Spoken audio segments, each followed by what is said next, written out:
Ladies and gentlemen, welcome to the After Effects Masterclass. In this masterclass, you guys are going to, as we mentioned in the intro, master After Effects. Now, when it comes to After Effects, things can get a little complex. And for that reason, the first thing we want to do when it comes to a brand new program like After Effects is we first want to understand how it works, what the UI is like, so where everything is located, what each window does inside of After Effects.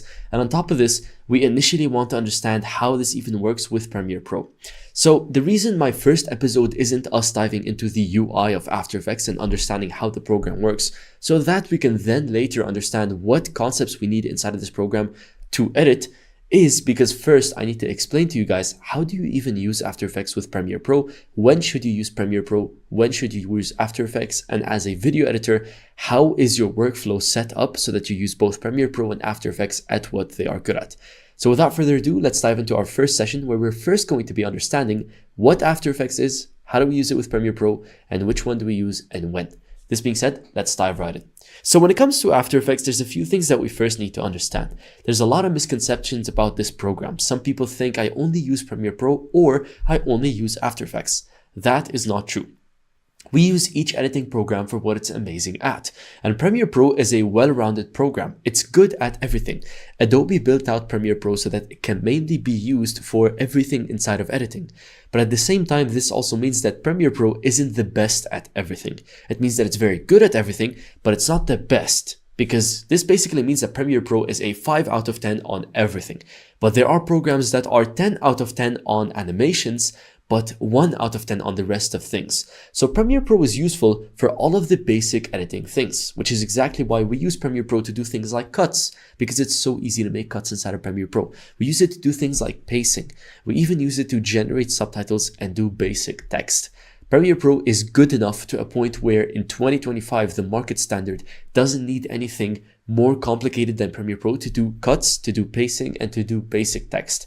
And for that reason, we use Premiere Pro for that reason. Now, when it comes to animating, Premiere Pro is good. But because in 2025, the market just expects such heavy animations, unfortunately, we can no longer use Premiere Pro to do the animations. This is where After Effects comes in. After Effects is a program that is only designed with one single purpose in mind, and the single purpose is to be amazing at animating. And for that reason, we end up using After Effects just for animating. We can't do the cuts. We can do the cuts inside of After Effects, but it's horrible. We can't do the pacing, and we definitely can't do any text inside of After Effects.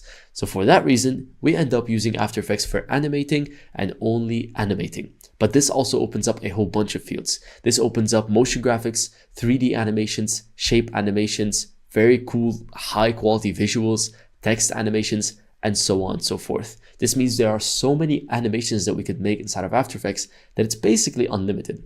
So this being said, once we complete the animations inside of After Effects, there's one more final step if you guys remember the 5 stages of editing, and that is sound design and music. And that is where we will be going back to Premiere Pro, since Premiere Pro is very, very good at allowing us to use sound design and allowing us to add in music. So this being said, you guys remember in one of the courses inside of our Premiere Pro Masterclass, I mentioned to you guys that there are 5 stages for video editing, and 4 of those stages are done inside of Premiere Pro. And one of those stages is done inside of After Effects. And that one stage is the animations. Everything that has to do with visuals and animations, After Effects is just so much better at it. But everything that has to do with cuts, pacing, sound design, and music, Premiere Pro is the program for this. So now that you understand where you're going to be using After Effects and where you're going to be using Premiere Pro, what's the workflow like? Like realistically, if you had some raw footage now, how do you end up using both of these? Well, I'll explain it real quick in theory, and then we're going to go ahead and do it together inside of Premiere Pro so that we can break this down for you guys.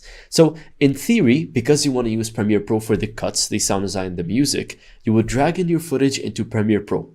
You would do your color grading and your audio, obviously, and then that's going to be for a different course.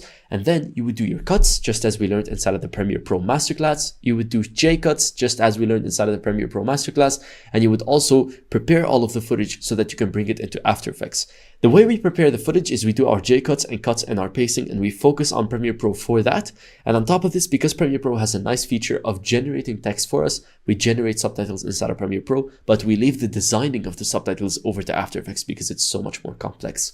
After that, you take all of this and you bring those into After Effects. How you do this is through dynamic link, which is what we're going to be explaining in this video. Now you bring those over to After Effects.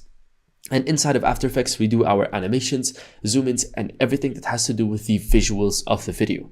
Once we're complete, we can either go back to Premiere Pro and then continue our edit, which is sound design music, or we can render the video inside of After Effects and bring it back into Premiere Pro as a complete video, which will save us more resources. So this being said, this is a complex overview. You're going to understand this as we go throughout After Effects, but let's quickly see how we do this in real life with Premiere Pro. So I've got my screen over here. The first thing I'm going to do is launch Premiere Pro to explain this for you guys. I've also prepared some raw footage for you guys to be training on. It's just a raw video that I've prepared for a different YouTube video, but we're still going to be using it for this specific tutorial. You guys can find this stuff down below as usual.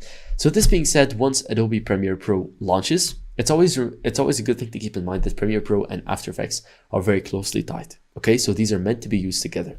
The first thing we're going to do is create a new project, and let's just go ahead and call it After Effects Basics. Okay, once we have created our project, we skip our import scene as usual. We put the project panel in the bottom left as usual, and we create a new sequence.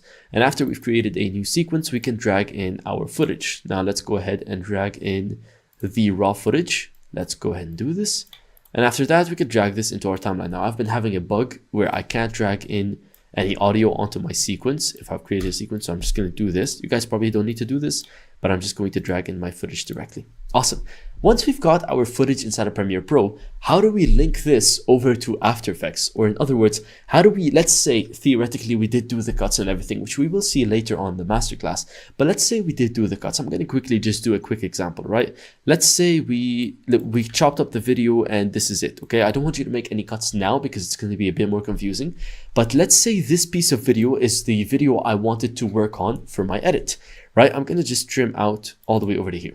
Let's say this was my edit and I've done my cuts and I generated my subtitles. How do I bring this into After Effects? This is where we're going to be using Dynamic Link.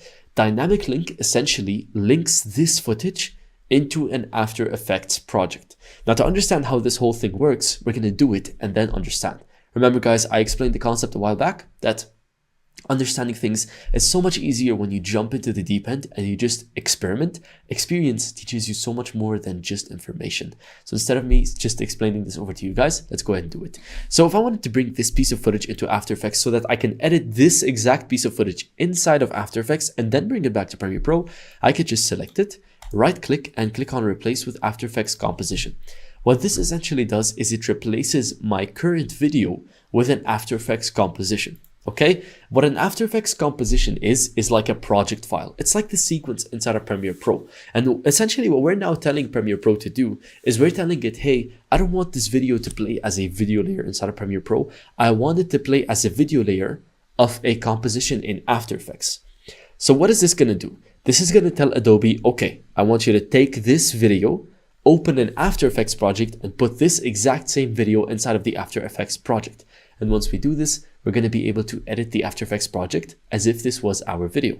And as you guys can see, it just launches After Effects on its own. The first thing it's going to ask you is to save your project. Now, this is super crucial because in After Effects, everything you do is saved on a project file. You will lose everything if you don't have the project file. So get used to this, okay? It's going to ask me to save my project. I'm going to go to my After Effects. Where is it? My After Effects folder here. And I'm going to call this After Effects Basics, okay? Get used to saving project files. This is very important.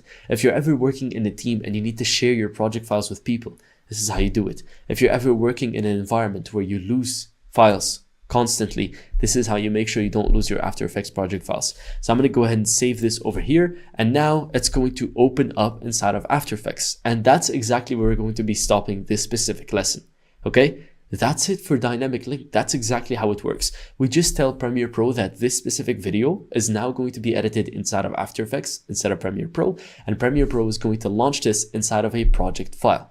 Now, this being said, if we check Premiere Pro, we're going to notice this thing has turned to red.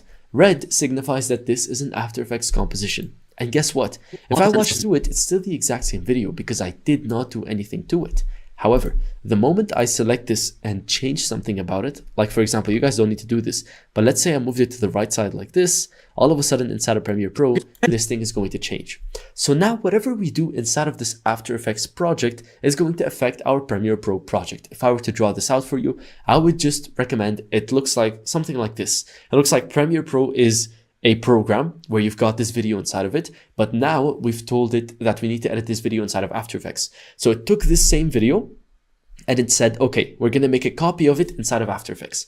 And whatever you make in this composition is going to be shown on this sequence over here, because this video is now linked to an After Effects composition. If this stuff sounds complex, don't forget the same thing I taught you guys in the Premiere Pro Masterclass. You will always learn things better with time and with experience. So if it sounds complex at all, which you will find a lot of moments that sound very complex in this course, don't worry, give yourself some time, you'll be able to learn it. So this being said, this is how Dynamic Link works. Now, let's say we're done with our footage here. All we have to do is click on Control S for it to save, and we can close down After Effects, and everything that we've done inside of this project file is going to be shown over here inside of Premiere Pro.